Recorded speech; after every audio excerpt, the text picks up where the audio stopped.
Répondre sur... tout à l'heure, si vous m'avez bien écouté, j'ai dit que le PDCI est un parti oufotiste. Le RHDP est un parti oufotiste. Si vous m'aviez suivi, si vous avez suivi chaque fois que je vais faire des tournées, je lance toujours un appel à nos frères du PDCI de venir avec le RHDP parce que nous sommes tous des oufottistes. J'échange beaucoup avec beaucoup de militants. Mais le Congrès ne l'a pas dit. Oui, mais le rôle du Congrès... C'est de revenir Non, le rôle du Congrès, c'était pas d'aller dire allez-y alliance avec un tel ou un tel. Les alliances, c'est en fonction des échanges que nous avons. Mais nous leur lançons toujours cet appel. Je suis sur votre plateau. J'ai dit que le PDCI est un parti oufotiste, le RHDP est un parti oufotiste. Nous avons l'obligation de nous entendre, pour travailler ensemble, pour faire avancer ce pays comme la... Ce qui est intéressant, c'est que ce ministre-là, il est devenu sage.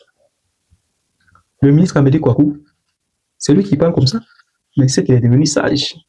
Mais c'est pas ce ministre-là qui a acculé notre maire de Iri, là, paix à son âme. C'est ce ministre-là qui a envoyé des badauds pour chasser, envahir la mairie de Iri. C'est lui, Amédée Kouakou. C'est ce Amédée Kouakou-là qui harcèle les cadres du PDCA qui sont dans la fonction publique et qui les menace de rejoindre le RHDP au risque de perdre leur positionnement. Mais c'est Amédée Kouakou. Ce ministre-là, nous avons trop d'écho sur lui, sur l'harcèlement, la pression qu'il met à certains cadres du PDCA. Je n'ai pas envie de citer les noms. Ce monsieur que vous voyez, il est très dangereux. Ah oui, il est très dangereux. Même plus dangereux même que certains cadres du ADR.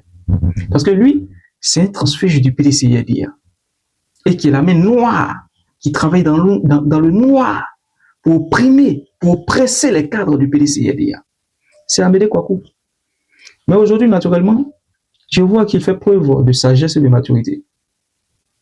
Et il lance un appel au président Tidiane Thiam pour dire que nous sommes tous oufouettistes et qu'il est temps que le PDCA rejoigne donc le RHDP. Une certaine manière voilée encore de poursuivre sa pression parce qu'il dit qu'il est en contact avec certains cadres. Et à cette pression-là, nous allons résister.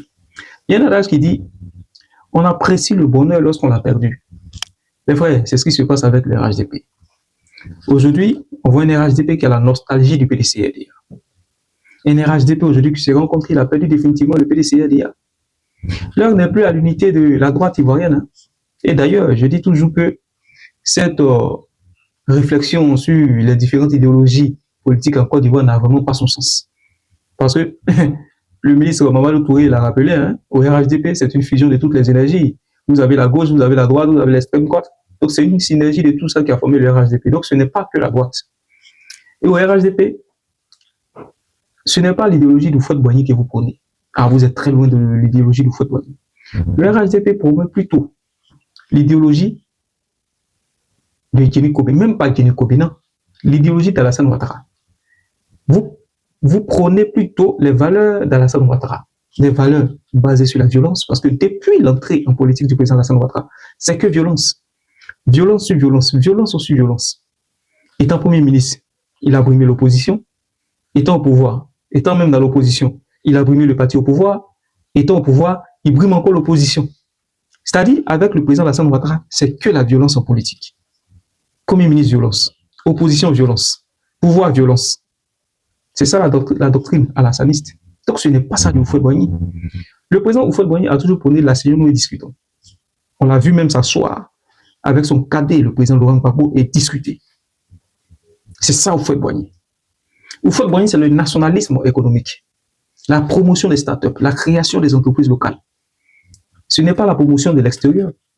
Ce n'est pas la promotion des entreprises étrangères, des multinationales. Ce n'est pas ça le fouettisme. Alors le RHDP, vous n'êtes pas fouettiste. C'est d'ailleurs la raison pour laquelle ici je vais interpeller nos militants du PDCA. Restez focus. Là actuellement ils sont en mode drague parce qu'ils sont coincés, ils sont dos au mur. Ils ne s'imaginaient jamais que soit le PDCA allait s'allier avec le PPAC. Et là je vais vous rappeler la parole symbolique de Norbert Navarro, ancien chroniqueur RFI, qui a été invité sur le plateau et qui a dit s'il y a un parti politique en dehors du Front commun PDCI PPAC qui se tague d'avoir remporté une élection en Côte d'Ivoire, c'est que c'est la tricherie. Et je vais encore rappeler le cas du président de GPS Audio, qui en 2010 par calcul mathématique, avait dit. Deux grands partis politiques se sont mis ensemble contre le FPI. Ils savaient évidemment que quand on fait le cumul de leur pourcentage, c'est bien sûr ces deux grands partis politiques qui ont formé le RHDP qui allaient donc gagner l'élection. Donc, ça d'accorder, ça rejoint un peu ce que Norbert Navarro a simplement dit. Pour dire qu'en 2025, le RHDP part déjà perdant. Alors nous sommes sereins. Nous, on a déjà bougé. Le PDCI a déjà bougé. On est avec CAPSI, on est avec Front Commun. Donc actuellement, on a fait tontine deux bras. Ah oui, on a fait tontine deux bras. 2025 là, c'est pour le PDCI. On est ensemble les amis.